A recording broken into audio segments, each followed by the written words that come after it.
남편과 함께 죽어야 하는데 아직 죽지 않은 아내라는 뜻을 지닌 미망인이라는 호칭은 독립된 개체로서의 여성의 존재를 부정하고 죽은 자가 산 자의 지위를 결정하는 젠더 차별적 뜻이 있습니다.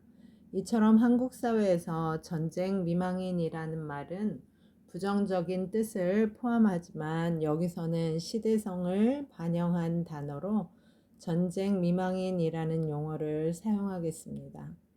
그러면 왜 전쟁 미망인조차 전후파 또는 자유부인이라고 불렀을까요? 전쟁 미망인은 적게는 30만 명에서 많게는 50만 명에 이르렀습니다. 그들의 부양 가족은 100만 명이 넘었지요. 전쟁 미망인은 치마를 둘러서 여자지 남자가 하는 일을 혼자 다 한다는 말을 들을 정도로 가족을 부양했습니다. 신석기 시대 여성들은 새벽부터 저녁 무렵까지 바쁘게 일했습니다. 농사짓기, 토기 만들기, 조가비로 팔찌나 목걸이 따위의 장신구 만들기, 동물 가죽으로 옷 만들기, 나무 껍질로 바구니 짜기, 아이 기르기, 움찜 만들기, 간단한 도구 만들기 등등. 이 모든 일을 손으로 했으니 얼마나 힘들고 바빴을까요? 힘들긴 했지만 여성들은 신처럼 숭배되었습니다. 여성은 새로운 생명을 만들어낼 수 있고 신석기 혁명을 일으킨 존재였기 때문이지요. 그래서 유럽이나 메소포타미아 지역, 인더스강 유역, 중국과 일본 등 세계 곳곳에 남아 있습니다. 우리 신화에서 세상의 시작을 알린 창조신은 마구할미입니다. 지역에 따라 안가락 할무이, 설문 대할망으로 부르는데 이들은 모두 거인입니다. 마구할미는 하늘과 땅이 나누어지기 전에 나타나 하늘과 땅을 떨어지게 하고 세상의 모든 것을 만들었습니다. 이렇게 세상을 만든 여신을 우리 신화에서는 대모신이라고 하는데 이 말은 위대한 어머니 신이라는 뜻입니다. 지구상 모든 곳에서 대모신은 우주이자 우주 만물의 창조자입니다. 인류 태초의 문화권에서는 남신인 천신보다 여신인 대모신이 먼저 등장합니다. 제사를 주관하는 여사제인 노구는 그 밖에도 왕이 잘못하면 이를 깨우쳐주는 일도 했습니다. 백조 온조왕 때는 노구가 남자로 변한 뒤 왕의 어머니가 죽고 이렇게 신에게 제사 지내는 여성들인 노구는 삼국시대 초기까지 나랏일에 큰 영향을 미쳤습니다. 곧 여제사장의 힘은 고대 국가에서도 이어졌던 것입니다. 허난설원의 시는 중국 문단에서도 찬사와 호평을 받았습니다. 중국에서 조선인의 시문집이 편찬되거나 간행된 예는 별로 없었으나 허난설원의 시는 반드시 들어갔으며 양적으로도 가장 많이 실렸다고 합니다. 허난설원은 불행한 삶에서 오는 한을 시 속에서 이상향이자 도피처로서 신선 세계를 그리는 것으로 승화시켰습니다. 현재 남아있는 허난설원의 시는 210여수에 이르는데 그 가운데 유선시가 128수로 조선과 중국을 통틀어 유선시를 창작한 유일한 여류 시인입니다. 그의 시세계는 남녀의 애정뿐만 아니라 가난한 여성의 마음, 자식을 잃은 어머니의 심정을 표현하는 등 상당히 넓습니다. 허난설원은 세 가지 한을 입버릇처럼 되뇌곤 했다는데 첫째는 여자로 태어난 것이고 둘째는 조선 땅에 태어난 것이며 셋째는 김성립의 아내가 된 것이라고 합니다. 그는 27 젊은 나이에 죽었습니다.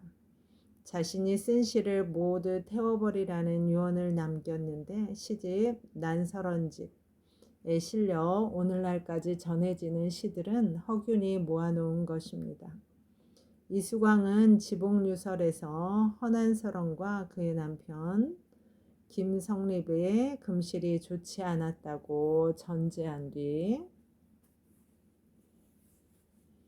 고려시대 사람들은 큰아들인지 작은아들인지 남성인지 여성인지를 따지지 않고 재산을 자식들에게 골고루 나누어 주었습니다. 노비의 수와 좋은 토지인지 나쁜 토지인지 하나하나 따져 차별 없이 똑같이 나누었지요. 물론 자식들에게 재산을 골고루 나누어 주지 않는 일도 있어서 형제들 사이에, 결혼한 누이와 동생 사이에 재산 문제로 다투는 일도 종종 일어났습니다. 한편 결혼한 여성도 친정 부모에게서 받은 자기 몫의 재산을 가지고 있었습니다. 고려시대 사람들이 절에 시주한 내용을 보면 남편과 아내가 따로따로 자기 몫의 재산에서 시주한 일이 많습니다. 물론 남편과 아내가 죽을 때는 자식들에게 골고루 나누어 주었습니다. 부계직계 가족제도를 튼튼하게 한 또 다른 제도가 제가녀 금구법입니다.